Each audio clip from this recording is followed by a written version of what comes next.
से जो डिस्कस कर रहा हूँ यह है illustration number 64 of the book T.S.. Grewal. Chapter का नाम है admission of a partner. Illustration कुछ इस तरह से है कि आपको एक्स और वाई दो पार्टनर्स गिवन है जिनका अपना पुराना रेशियो 3:2 है और उनकी कैपिटल्स भी दे रखी हैं सारे एडजस्टमेंट्स के बाद ₹80,000 एंड ₹60,000। जेड को नया पार्टनर बनाया गया, उसका हिस्सा 1/5 है और वो फर्म की टोटल कैपिटल का 1/5 जो है वो एज कैपिटल लेकर आएगा इनटू द फर्म। ठीक है बच्चों,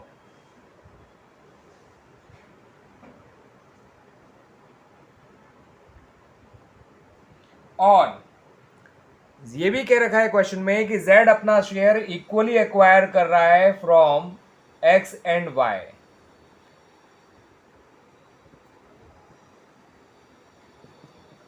तो क्वेश्चन में एक तो हमें Z की कैपिटल निकालने को कहा गया है और साथ के साथ ये भी कहा गया है कि नया रेशियो क्या होगा of X, Y and Z। Clear बच्चों? तो आइए पहले नया रेशियो ही निकाल लेते हैं, फिर Z की कैपिटल भी निकाल लेंगे। Z ने कहा कि वो अपना शेयर इक्वली एक्वायर कर रहा है X और Y से, तो यानी X को कितना सेक्रीफाइस करना पड़ेगा? Z के शेयर का हाफ यानी 1/10। Y को कितना सेक्रीफाइस करना पड़ेगा? Z के शेयर का हाफ यानी 1/10। तो ये दोनों का सेक्रीफाइस हो गया और सेक्रीफाइसिंग रेशियो तो इक्वल ही होगा बच्चों। अब ये इनका सेक्रीफाइस है तो इनका नया शेयर क्या होगा? तो नया शेयर निकालने के लिए ओल्ड शेयर में से सेक्रीफाइस माइनस किया जाता है। तो x का नया शेयर होगा 3/5 माइनस 1/10 जो कि आएगा 5/10। y का नया शेयर होगा 2/5 माइनस 1/10 यानी कि 3/10। z का नया शेयर पता ही है, बस उसको इक्वल करना होगा 2/10। तो आप खुद देख सकते हैं बच्चों, नया रेशियो आ गया 5:3:2, 5:3:2। बस लिखना रह गया, लिख दीजिए नया रेशियो 5:3:2, 5:3:2 और इस तरह से नया रेशियो आ गया, सेक्रीफाइसिंग रेशियो इक्वल है। अब आते हैं असली पार्ट पर, जहां पर हमें निकालना है कि z की कैपिटल कितनी होगी। तो x की कैपिटल और y की कैपिटल दोनों को जोड़ दीजिए और इनकी कंबाइंड कैपिटल आ जाएगी। Combined capital of x and y सारे एडजस्टमेंट्स के बाद, क्योंकि उन्होंने खुद ही कह रखा है, तो 80 और 60 जोड़ दीजिए बच्चों, ये आ गया 1,40,000। 1,40,000 इन दोनों की कैपिटल है। अब एक लॉजिकल बात समझिए, एक मैथमेटिकल बात समझिए कि अगर z के हिस्से की कैपिटल 1/5 है तो इन दोनों के हिस्से की कैपिटल हो गई 4/5। यानी कि हम कह सकते हैं कि ये जो 1,40,000 है this is 4/5 of total capital.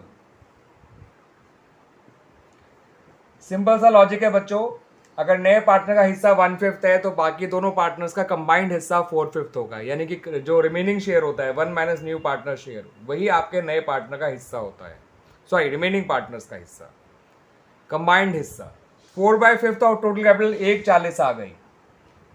तो अब टोटल कैपिटल क्या आएगी बच्चों?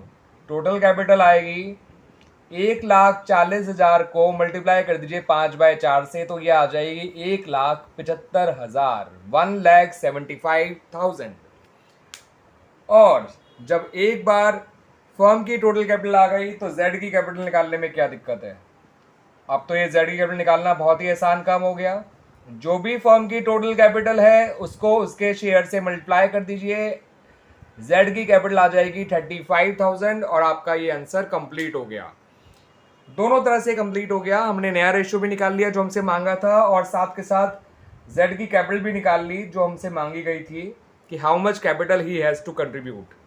इस टाइप को hidden capital of the new partner भी कहा जाता है बच्चों, कि क्या जो नए पार्टनर कैपिटल वो हिडन है, हमें ढूंढ कर निकालनी है कि उसे कितना पैसा लेकर आना है। ठीक है बच्चों, तो उम्मीद करता हूं कि आपको अच्छी तरह से सॉल्यूशन समझ में आ गया होगा, और अगर आप सब सॉल्यूशन समझ में आ गया है तो बच्चों प्लीज़ मेरे इस वीडियो को लाइक कर दीजिए, सब्सक्राइब कर दीजिए और भी बच्चों के साथ शेयर करिए बच्चों, ताकि मेरे इस का फ़ायदा और भी बच्चों को मिल सके जिनको सच में इनको समझने की ज़रूरत है। थैंक यू बच्चों।